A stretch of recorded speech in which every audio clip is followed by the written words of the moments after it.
नमस्कार। चलिए आज रामायण की एक ऐसी कहानी में चलते हैं जो भाग्य, कर्म और बस एक पल की भूल के बारे में है। ये कहानी एक बहुत महान राजा की है जिसके सुनहरे भविष्य पर ना एक श्राप की ऐसी काली छाया पड़ी कि सब कुछ ही बदल गया।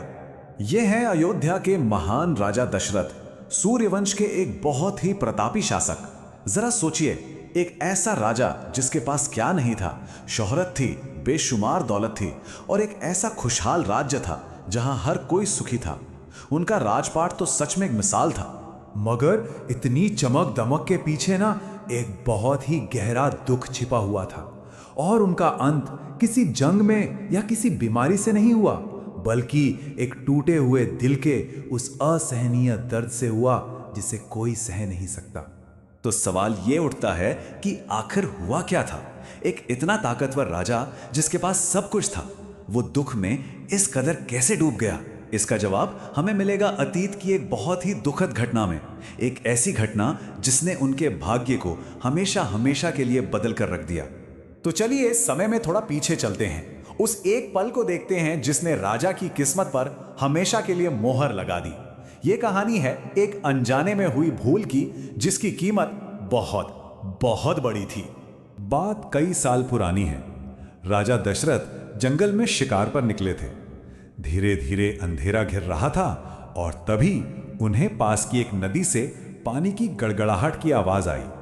उन्हें लगा कि शायद कोई जंगली जानवर पानी पी रहा है। अब राजा दशरथ आवाज सुनकर निशाना लगाने में, जिसे शब्दभेदी बाण कहते हैं, उसमें कमाल के माहिर थे और इसी भरोसे पर उन्होंने आवाज की दिशा में अपना तीर चला दिया और यही उनकी सबसे बड़ी भूल साबित हुई। जैसे ही तीर निशाने पे लगा, एक दर्द भरी चीख गूंजी। ये सुनते ही राजा उस तरफ भागे, लेकिन जब वो उस जगह पहुंचे तो जो उन्होंने देखा उससे उनके पैरों तले जमीन ही खिसक गई। वो आवाज किसी जानवर की नहीं थी। उनका तीर लगा था श्रवण कुमार नाम के एक नौजवान को।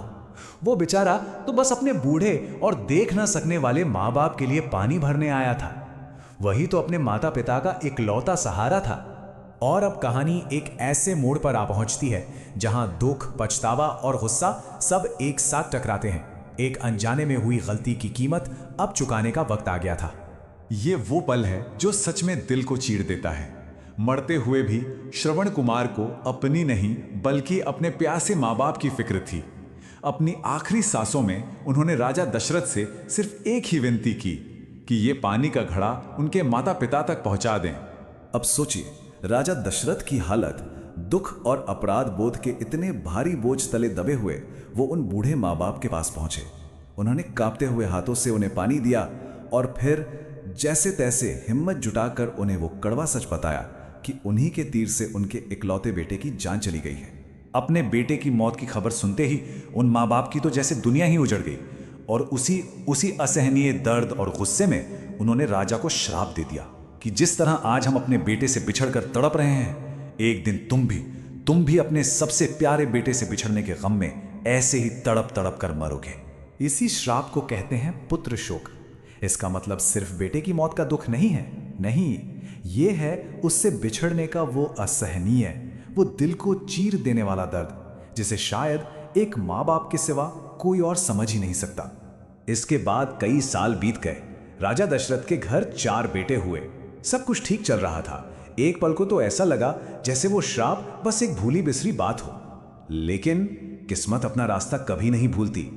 चलिए देखते हैं कि वो भविष्यवाणी आखिरकार सच कैसे हुई। तो देखिए समय का पहिया कैसे घूमा। श्रवण के माता पिता का दिया श्राप सालों तक जैसे सोया रहा। राजा दशरथ के 4 बेटे हुए और उनमें भी राम उन्हें अपनी जान से भी ज्यादा प्यारे थे। लेकिन किस्मत ने अपना खेल खेला।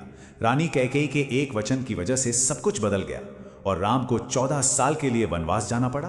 और बस यहीं से उस श्राप की भविष्यवाणी सच होने लगी। राजा दशरथ उसी पुत्र शोक के दर्द में घिरते चले गए। यहां एक बात जो सच में सोचने वाली है वो है दुख का ये चक्र। देखिए कैसे कहानी घूमकर वहीं आ गई। एक तरफ थे श्रवण के माँ बाप जिन्होंने अपना इकलौता बेटा खोया था और दूसरी तरफ सालों बाद राजा दशरथ जो अपने सबसे लाडले बेटे राम से बिछड़ने का ठीक वैसा ही दर्द महसूस कर रहे थे।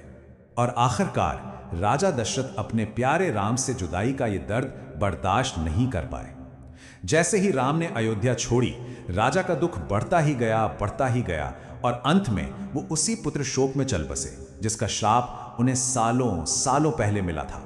तो इस पूरी कहानी से हम क्या सीखते हैं? रामायण में इस एक किस्से का इतना गहरा मतलब क्यों है? चलिए इसकी जो खास बातें हैं उन्हें समझते हैं। देखिए, इस कहानी में कई गहरे सबक छिपे हैं। सबसे पहली बात यह हमें याद दिलाती है कि हमारे कर्मों का फल जरूर मिलता है, भले ही वो गलती से ही क्यों ना हुए हों। दूसरी बात ये दुख और न्याय के चक्र को दिखाती है। जो दर्द दशरथ ने किसी को दिया, घूम फिरकर वही दर्द उन्हें भी सहना पड़ा। और हाँ, यही घटना रामायण का एक बहुत बड़ा टर्निंग पॉइंट भी है, क्योंकि इसी के बाद तो राम के वनवास की कहानी शुरू होती है। और आखिर में ये कहानी ये भी दिखाती है कि किस्मत के आगे कभी कभी सबसे बड़े बड़े राजा भी बेबस हो जाते हैं। और अंत में एक सवाल जो सोचने पर मजबूर करता है, क्या राजा दशरथ का भाग्य उनके कर्म का ही नतीजा था, या ये वो किस्मत थी जिससे वो कभी बच ही नहीं सकते थे?